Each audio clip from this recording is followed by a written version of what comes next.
আল্লাহর হাবিব প্রিয় নবী মুহাম্মদুর রাসূলুল্লাহ সাল্লাল্লাহু আলাইহি ওয়াসাল্লামের পবিত্র মেরাজ সম্পর্কে আমাদের আলোচনা চলছিল। আল্লাহ তাআলার পথে, দ্বীনের পথে, ইসলামের দাওয়াতের পথে আল্লাহ রাসূল সাল্লাল্লাহু আলাইহি ওয়াসাল্লামের সর্বোচ্চ কুরবানি, সর্বোচ্চ ত্যাগ হয়ে গেল। আল্লাহ তাআলা তার সর্বোচ্চ ত্যাগ নিলেন, কুরবানি নিলেন। এখন আল্লাহ তাআলা এমন এক পুরস্কার, এমন এক নেয়ামত তার প্রিয় হাবিবকে দান করলেন, যেই নেয়ামত, যেই পুরস্কার, যেই মর্যাদা কোনো নবী, রসুল, কোনো ফেরেশতাকে আল্লাহ দান করেননি। সেই মর্যাদাটা হলো মেরাজের মর্যাদা। আল্লাহ তাআলা তার প্রিয় হাবিবকে দাওয়াত দিয়ে আল্লাহর বাড়িতে নিয়ে গেলেন, আল্লাহর আরশের মেহমান বানালেন এবং সরাসরি তাকে দিদার নসিব করিয়ে দিলেন।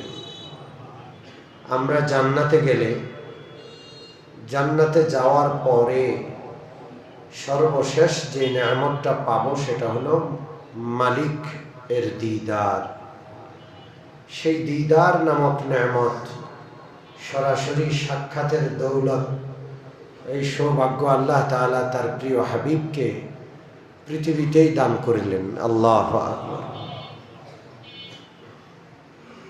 আল্লাহ রসুল যখন তায়েফ থেকে ফিরে আসলেন, সারা শরীর ক্ষত, মক্কায় ঢুকতেও অনেক কষ্ট হলো। আবু তালেব নাই, খাদিজা নাই। রাসূলুল্লাহর ঘরের সান্ত্বনা ছিলেন খাদিজা, বাহিরের বিপদ আপদ মুসিবত থেকে রক্ষা কবচ ছিলেন আবু তালেব। ঘরের প্রিয় মানুষটাও নাই, বাহির থেকে যিনি রক্ষা করতেন আবু তালেব প্রিয় চাচাও নাই। রাসূলুল্লাহ সাল্লাল্লাহু আলাইহি ওয়াসাল্লাম নিজের বাড়িতে ঘুমাতেন না, নিরাপত্তা নাই। আল্লাহর হাবিব সাল্লাল্লাহু আলাইহি ওয়াসাল্লাম মাঝে মাঝে নিজের চাচতো বোন হযরত উম্মে হানির গৃহে গিয়া থাকতেন।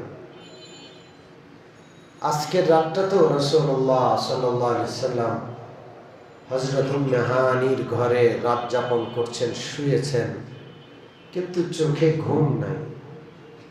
বালিশে মাথা রেখেছেন, চোখের পানিতে বালিশ ভিজছে।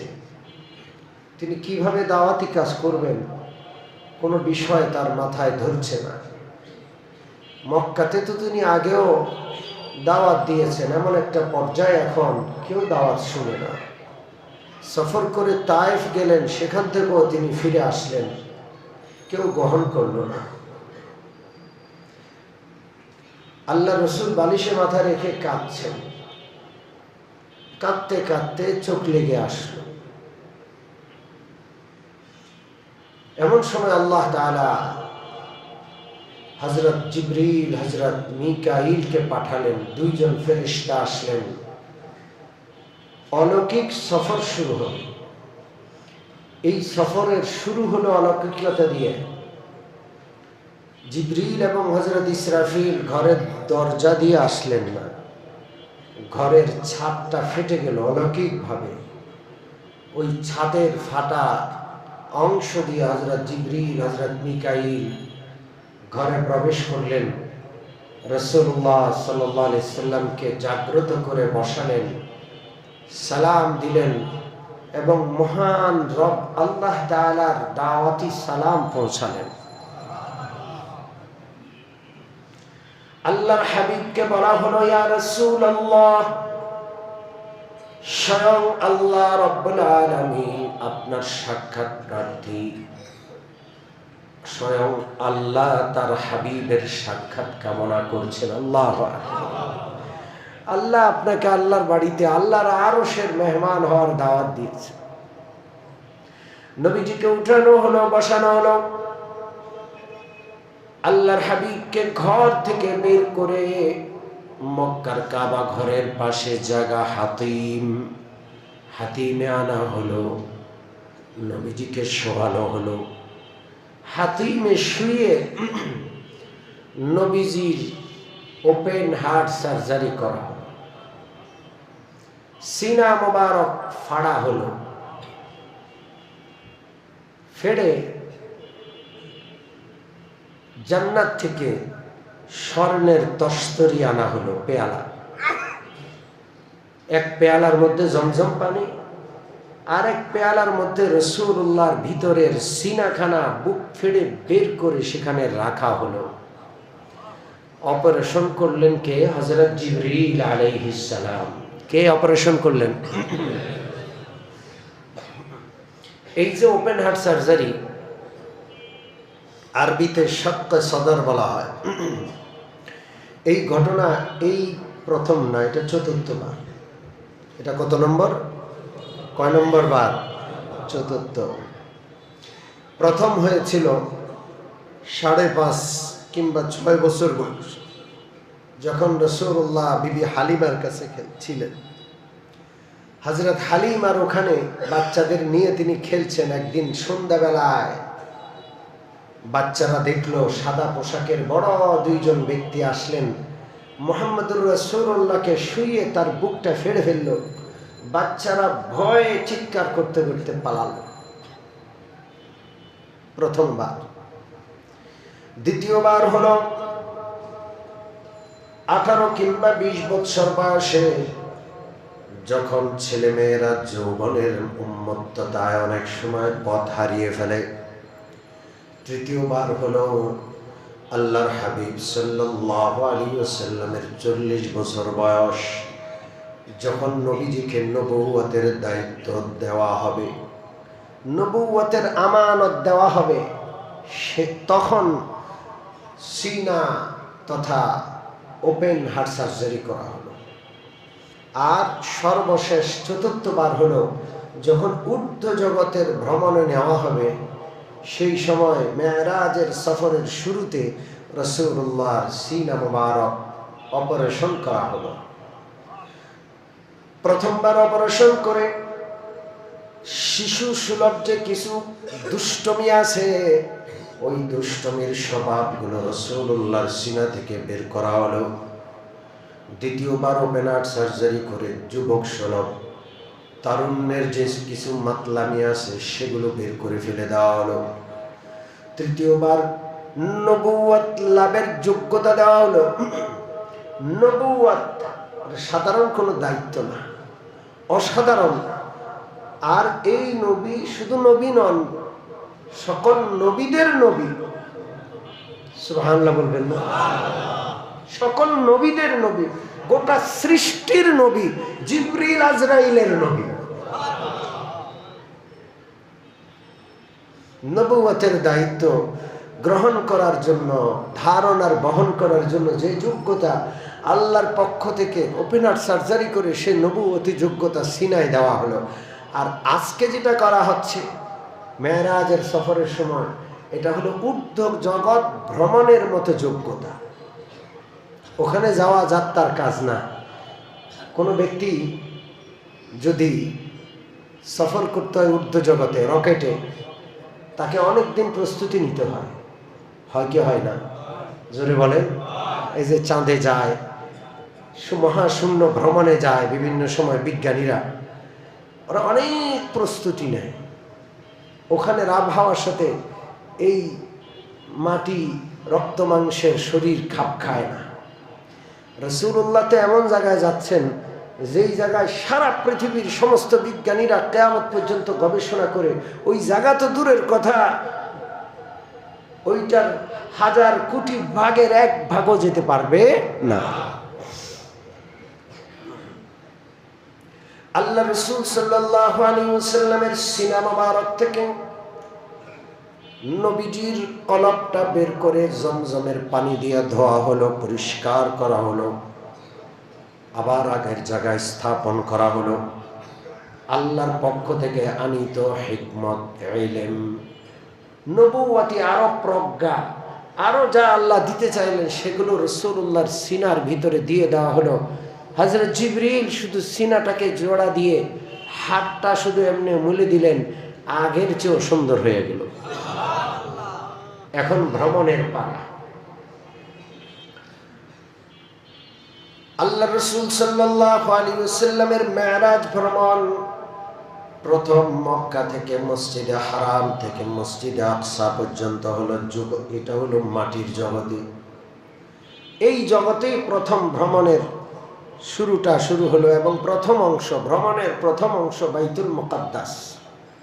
সুবহানাল্লাযী আসরা বিআবদিহি লাইলাম মিনাল মাসজিদিল হারামি ইলাল মসজিদিল আকসা।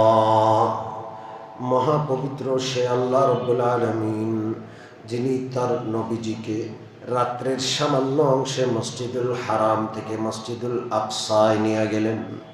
মসজিদুল হারাম থেকে সর্বপ্রথম সফরের গন্তব্য মসজিদে আকসা। তবে সেটা চূড়ান্ত গন্তব্য নয়, সেটা দীর্ঘ সফরের মাঝে একটা বিরতি। এখান থেকে চট্টগ্রাম যাবেন, কুমিল্লা 14 গ্রাম গিয়ে একটা বিরতি হয়, একটু ফ্রেশ হওয়ার সুযোগ দেওয়া হয়। তো এই বিরতিটাও সফরের গুরুত্বপূর্ণ অংশ। রাসূলুল্লাহ সেই বিরতিতে কি হলো সেটা তখন বলা হবে, যখন বিরতির সময় হবে। এখন আসেন রওনা করার মুহূর্তের ঘটনা কি। আল্লাহ রাব্বুল আলামিন কোন বাহন ছাড়া নবীজিকে সরাসরি মসজিদুল হারাম থেকে মসজিদুল আকসায় পৌঁছায় দিতে পারতেন, কিন্তু এই দুনিয়া হইল দারুল আসবাব। এটা দারুল আসবাব। এখানে প্রত্যেকটা বিষয়ে উপায় লাগে, উপকরণ লাগে। আল্লাহ তাআলা আমাদেরকে, তিনি রাজ্জাক, ইন্নাল্লাহা হুয়ার রাজ্জাক যুল কুওয়াতিল মাতিন। তিনি হইলেন রাজ্জাক।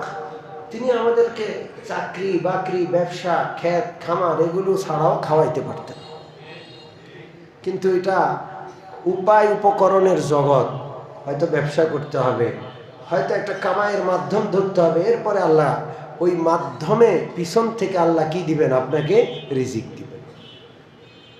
আল্লাহর হাবিবকে সরাসরি মসজিদুল আকসায় পৌঁছায় দিতে পারতেন, কিন্তু আল্লাহ বাহনের ব্যবস্থা করলেন।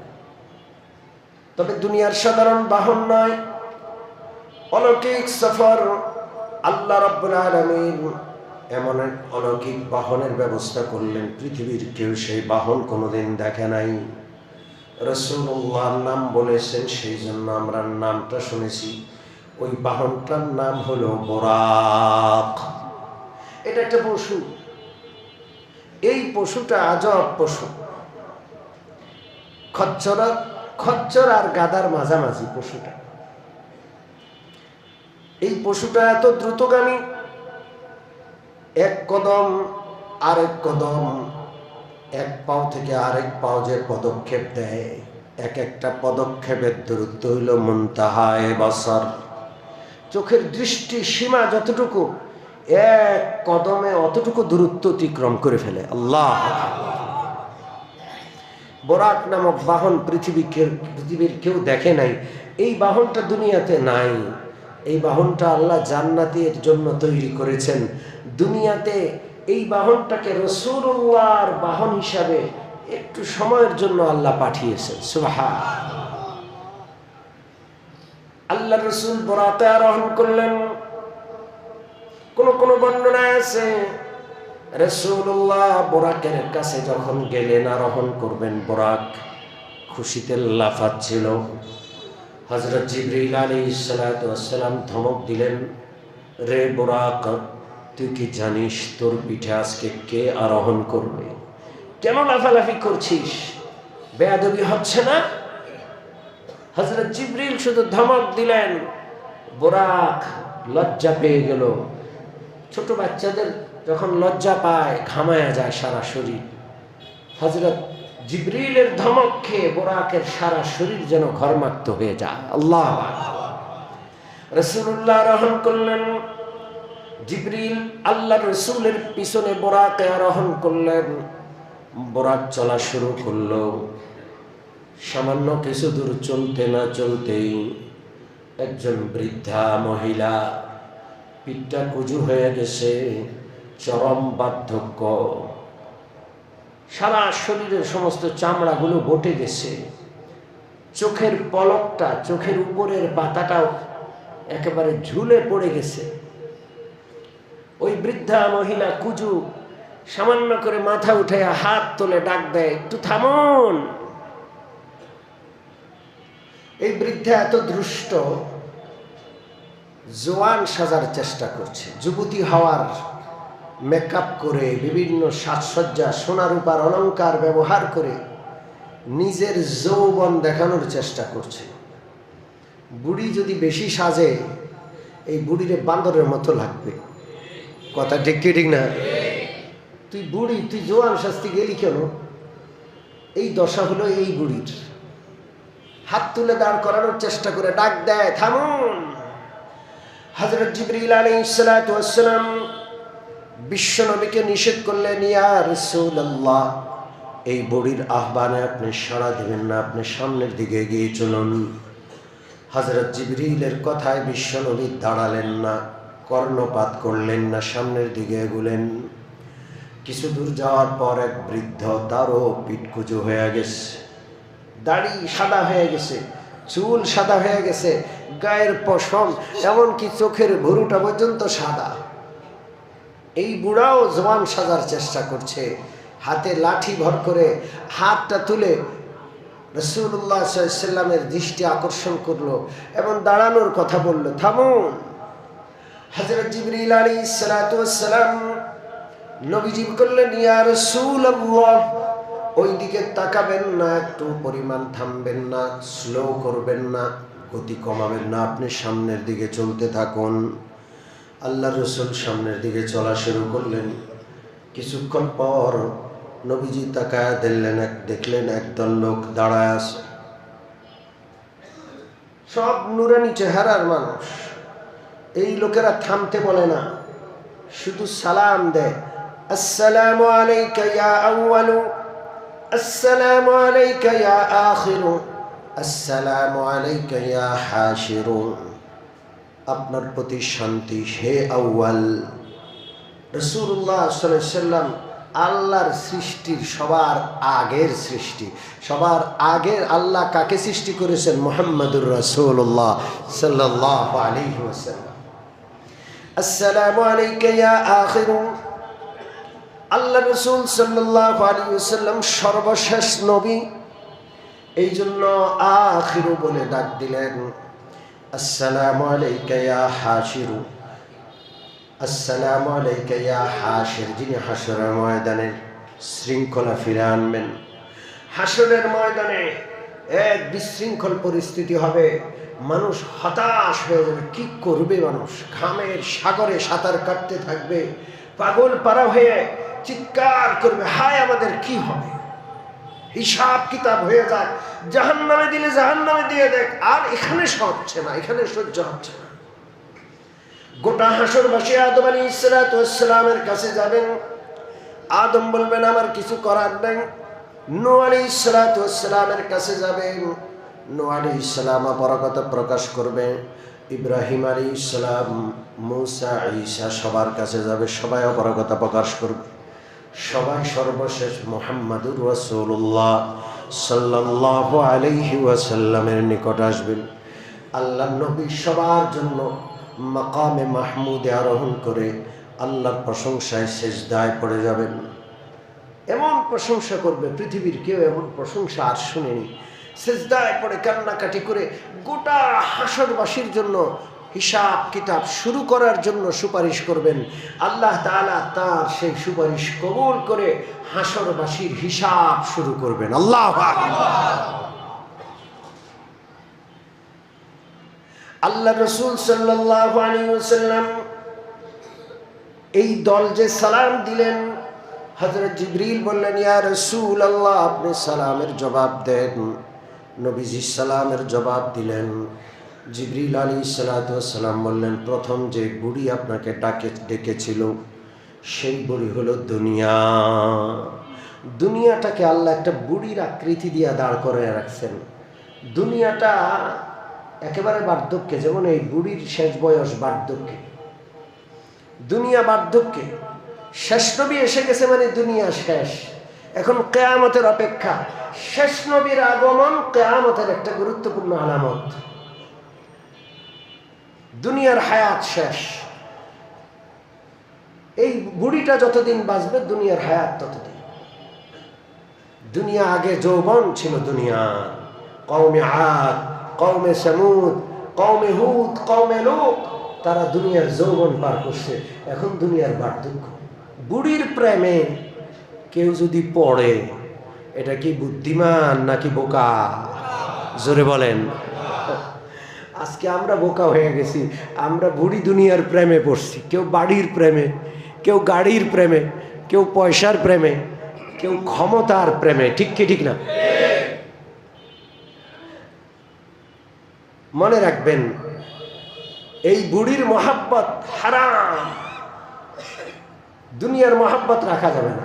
প্রয়োজনে ব্যবহার করা লাগবে, ব্যবহার করবেন প্রয়োজনে, কিন্তু অন্তরে দুনিয়ার মহাব্বত, এটা হলো একটা নাপাক, এটা অপবিত্র।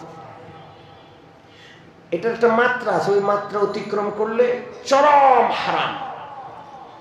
হালাল পর্যন্ত দুনিয়ার মায়া অতটুকু, যতটুকুতে আপনি হালালে সীমাবদ্ধ থাকেন, তাহলে এটাও অপছন্দনীয়, কিন্তু কোন রকম বৈধ।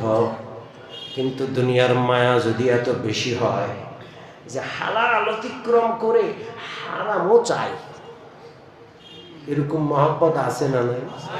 জোরে বলেন। হালাল অতিক্রম করে হারাম চাই। হারাম কত চাই? বাড়ি গাড়ি জমি জমা দখল করছে, মার্কেট বাড়ি যেটা পছন্দ হয় সেটাই দখল করে। এরকমের লোক আছে না নাই? জোরে বলেন। এই চোর, এই ডাকাতের দল গোটা দেশটাকে চেটুপুটে শেষ করে ফেলছে, খেয়ে ফেলছে।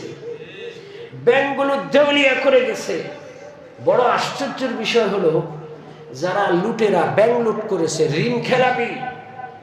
আমরা তো মনে করেছিলাম 24-এর অভ্যুত্থানের পর দেশের কিছুটা পরিবর্তন আসবে।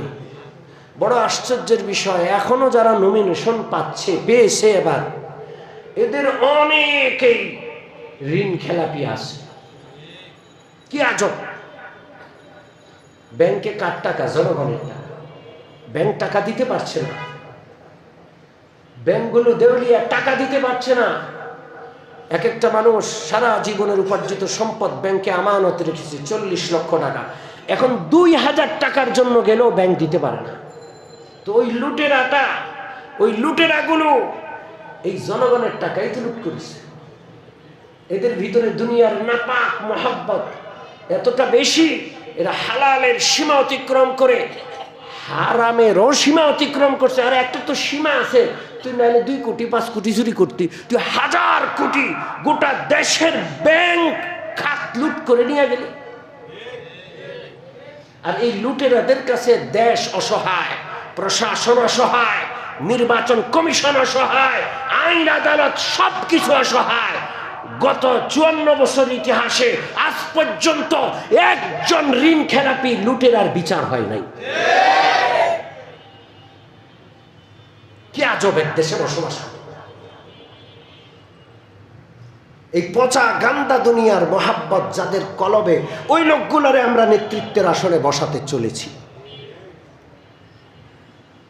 নির্বাচন কমিশন অসহায়, ঋণ খেলাপিদেরকে তো নমিনেশনে দেওয়া ঠিক না। ঋণ খেলাপিরা আইনে নমিনেশনও পায় না, অথচ নমিনেশন পেয়ে গেছে। ওদের এত ক্ষমতা, নির্বাচন কমিশন অসহায়, অসহায়ত্ব প্রকাশ করে। সম্মানিত উপস্থিতি, এই বুড়ি দুনিয়ার প্রেমে পড়া নষ্ট লোকগুলো আমাদের নেতৃত্বে আসছে। এরা যা লুট করছে আগের লোকেরা, এর চেয়ে বেশি এখন লুট করার আগ্রহ নিয়ে টার্গেট নিয়ে আসছে। ঠিক ঠিক না? এই জগতের, এই দেশের ভাগ্যের পরিবর্তন হবে না যতদিন না এই দেশের মানুষ ইসলামী ব্যবস্থাপনাকে গ্রহণ না করছে। এই পচা গান্দা নাপাক দুর্গন্ধময় গণতন্ত্রের মাধ্যমে ফিরে ফিরে লুটেরারাই ক্ষমতায় আসবে, ঠিক ঠিক না?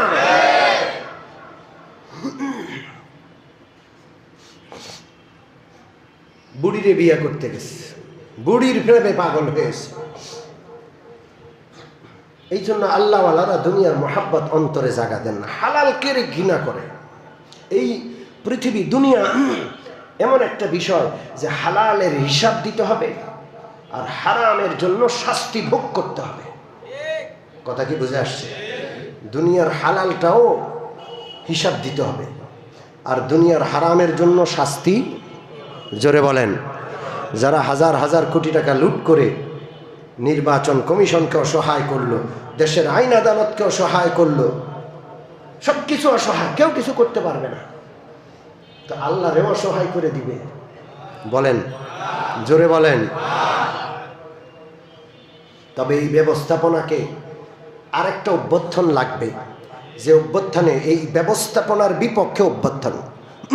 এতদিন অভ্যুত্থান হয়েছে কার বিরুদ্ধে? সরকারের বিরুদ্ধে। একটা সরকার, আওয়ামী সরকার বা এই সরকার সেই সরকার দুর্নীতি করছে, তো এক দুর্নীতিবাজ সরকারকে সরাইয়া আরেক দুর্নীতিবাজকেই তো আমরা আনতেছি। ব্যবস্থাপনার পরিবর্তন না হলে এই অবস্থার পরিবর্তন হবে না। এক চোরা এক ডাকাত যাবে, আরেক চোরা আরেক ডাকাত ক্ষমতার আসনে আসীন হয়ে জগদ্দল পাথরের মতো জনগণের বুকের উপর চেপে বসবে। আল্লাহর হাবিব সাল্লাল্লাহু আলাইহি ওয়াসাল্লাম জিজ্ঞেস করলেন, জিবরিল, বুঝলাম বুড়িটা হলো দুনিয়া, পরের বুড়া লোকটাকে? হযরত জিবরিল বললেন, বুড়া বৃদ্ধ লোকটার নাম হলো ইবলিস, শয়তান। এই শয়তানও আপনাকে বাধা দিতে চেয়েছিল, আপনার সফরকে স্থগিত করতে চেয়েছিল, আপনি থামেন নাই। ঠিক আছে, আচ্ছা ওরা কারা যারা রাস্তায় দাঁড়িয়ে আমাকে আসসালামু আলাইকা ইয়া আউয়ালু ইয়া আখিরু ইয়া হাশিরু বলল? আল্লাহর রাসূল সাল্লাল্লাহু আলাইহি সাল্লাম প্রশ্নের জবাবে হযরত জিবরিল বললেন, এখানে আছেন হযরত ইব্রাহিম, এখানে আছেন হযরত মূসা, হযরত ঈসা আলাইহিমুস সালাতু ওয়াস সালাম। আল্লাহু আকবার। আল্লাহ রাসূল চলছেন বাইতুল মুকাদ্দাসের উদ্দেশ্যে। কিছু দূর যাওয়ার পর একটা সবুজ শ্যামল উদ্যান নজরে পড়ল, খেজুর গাছের বাগান। জিবরিল বললেন, ইয়া রাসূলুল্লাহ, এখানে 2 রাকাত নামাজ আদায় করুন। আমার হাবিব রাসূলুল্লাহ সেখানে 2 রাকাত নামাজ আদায় করলেন। জিবরিল বললেন, ইয়া রাসূলুল্লাহ, এই জায়গাটা কি চিনলেন? নবীজি বললেন, না। জিবরিল বললেন, এটা হলো আপনার হিজরতের জায়গা, তাইবা মদিনা শরীফ। কিছু দূর যাওয়ার পর আরেকটা জায়গা, পাহাড়। নবীজি নামে নয় 2 রাকাত নামাজ পড়েন। নবীজি নামাজ পড়ে জিজ্ঞেস করলেন, এটা কোন জায়গা? হযরত জিবরিল বললেন, এটা হলো হযরত মূসা আলাইহিস সালাতু ওয়াস সালাম যেই জায়গায় তুর পাহাড়ের ওই জায়গাটা যেখানে দাঁড়িয়ে আল্লাহর সাথে কথা বলতেন, যেই জায়গায় যে গাছের মধ্য থেকে আল্লাহ তাআলার আওয়াজ হযরত মূসা শুনেছেন। আল্লাহু আকবার। সাজারায়ে মূসা। কিছু দূর যাওয়ার পর আরেক জায়গায় দাঁড়ালেন, 2 রাকাত নামাজ পড়লেন। নবীজি জিজ্ঞেস করলেন, এটা কোন জায়গা? হযরত জিবরিল আলাইহিস সালাম বললেন, এটা হলো বাইতুল্লাহম, হযরত ঈসা আলাইহিস সালামের জন্মস্থান। কিছু দূর যাওয়ার পর আরেকটা সুন্দর চারণভূমি। আল্লাহ রাসূল 2 রাকাত নামাজ পড়লেন, জিজ্ঞেস করলেন, এটা কোন জায়গা? হযরত জিবরিল বললেন, এটা হলো মাদিয়ান। শুআইব আলাইহিস সালাতু ওয়াস সালাম যেই জায়গায় বসবাস করতেন সে মাদিয়ান। সফর পথ অতিক্রম করে বাইতুল মুকাদ্দাসে পৌঁছলেন। নবীজি বাইতুল মুকাদ্দাসে পৌঁছে দেখেন মসজিদ কানায় কানায় পূর্ণ। আল্লাহ রাব্বুল আলামিনের যত নবী আল্লাহ তাআলা পৃথিবীতে পাঠিয়েছিলেন, রোহানি জগৎ থেকে সমস্ত নবীকে আজকে বাইতুল মুকাদ্দাসে উপস্থিত করলেন। আল্লাহু আকবার। সমস্ত নবী রাসূল বাইতুল মুকাদ্দাসের কাতারে বসে আছেন, সবাই নামাজের অপেক্ষায়। ইমাম সাহেব আসবেন, নামাজ হবে, এই অপেক্ষায় মুসল্লিরা যেমন অপেক্ষমান, তেমনি আজকের মুসল্লিরা সবাই অপেক্ষমান। নবীজি পৌঁছার পর আজান হলো, ইকামত হলো, সমস্ত মুসল্লিরা দাঁড়িয়ে কাতার সোজা করলেন। ইমামতের মুসল্লা ফাঁকা, কে ইমামত করবে? সবাই মাথা উঁচু করে তাকিয়ে তাকিয়ে দেখে। এমন সময় হযরত জিবরিল আলাইহিস সালাম আমার নবীর হাত ধরে টেনে ইমামতের মুসল্লায় দাঁড় করায় দিলেন। আল্লাহু আকবার। ইমামুল মুরসালিন, ইমামুল আম্বিয়া, সমস্ত নবীদের নেতা আর ইমাম হলেন আমার নবী মুহাম্মদুর রাসূলুল্লাহ সাল্লাল্লাহু আলাইহি ওয়াসাল্লাম। আমার রাসূলের একটা উপাধি হলো ইমামুল মুরসালিন, রাসূলদের ইমাম। আজকে আল্লাহ রাব্বুল আলামিন বাইতুল মুকাদ্দাসের সমস্ত নবী রাসূলদেরকে উপস্থিত করে আমার নবীকে ইমামতের মুসল্লায় দাঁড় করাইয়া এই উপাধির বাস্তবতা আজকে প্রমাণ করে দিলেন। আল্লাহু আকবার। শুধু নবী রাসূল নন, আসমান থেকে লক্ষ কোটি কোটি অগণিত ফেরেশতা এসে বাইতুল মুকাদ্দাসের চতুর্পাশে যদ্দূর দৃষ্টি যায়, ফেরেশতারা কাতার বন্দী হয়ে আমার নবীর ইমামতিতে নামাজ আর সালাত আদায় করার জন্য তারা হাজির হয়ে গেলেন। আল্লাহ। নবীজি 2 রাকাত নামাজ আদায় করাইলেন। নামাজ শেষ হওয়ার পর সমস্ত নবী রাসূলগণ বসে আছেন। সর্বপ্রথম হযরত ইব্রাহিম আলাইহিস সালাম জাতির পিতা দাঁড়ালেন। আমার নবীর শানে তিনি একটা সিপাস নামা পাঠ করলেন। নবীজির আগমনে, নবীজির শানে, আল্লাহর রাসূলের মর্যাদা, আল্লাহর রাসূলের সম্মানে হযরত ইব্রাহিম আলাইহিস সালাম জাতির পিতা সর্বপ্রথম মানপত্র পাঠ করলেন। আল্লাহ। এরপর হযরত মুসা আলাইহিস সালাম, হযরত দাউদ আলাইহিস সালাতু ওয়াস সালাম, হযরত সুলাইমান, হযরত ঈসা আলাইহিস সালাতু ওয়াস সালাম, সম্মানিত এই নবীগণ আমার নবীর শানে মানপত্র পাঠ করলেন। সর্বশেষ আমার নবীর সভাপতির ভাষণ দান করলেন। আল্লাহু আকবার।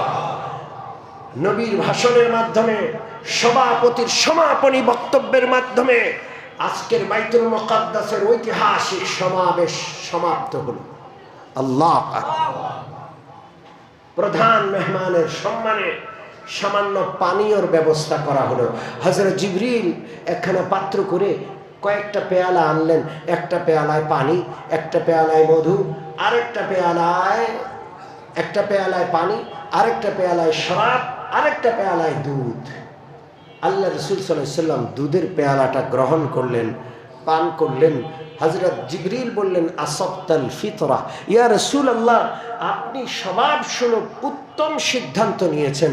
আপনি যদি আজকে পানির পেয়ালা নিয়ে পানি পান করতেন, উম্মত নূহ আলাইহিস সালাতু ওয়াস সালামের প্লাবনের মতো মহাপ্লাবনে ডুবে যেত, নিমজ্জিত হতো। আজকে যদি আপনি শরাবের পেয়ালা নিতেন, উম্মত গোমরা হয়ে পথ হারাইতো। আজকে আপনি যেহেতু দুধের পেয়ালা নিয়েছেন, আপনার উম্মত পবিত্র থাকবে, কখনো গোটা উম্মত একসাথে পথ হারাবে না। আল্লাহ। বাইতুল মুকাদ্দাসের সফর শেষ, এখন ঊর্ধ্ব জগতের সফর শুরু হবে। নিম্ন জগতের সফর শেষ, মসজিদুল হারাম থেকে মসজিদুল আকসার সফর এবং আনুষ্ঠানিকতা শেষ হওয়ার পর এখন ঊর্ধ্ব জগৎ আসমানগুলোর সফর, সিদরাতুল মুনতাহা অতিক্রম, আল্লাহর আরশ পর্যন্ত চূড়ান্ত জায়গায় পৌঁছার সফর শুরু হবে ইনশাআল্লাহ। আগামী জুমায় আল্লাহ যদি বাঁচিয়ে রাখেন সেই ঘটনা বলা হবে। সেই পর্যন্ত আল্লাহ আমাদেরকে সুস্থ রাখেন, ভালো রাখেন। আমিন। ওয়া আখিরু দাওয়ানা আলহামদুলিল্লাহি রাব্বিল আলামিন।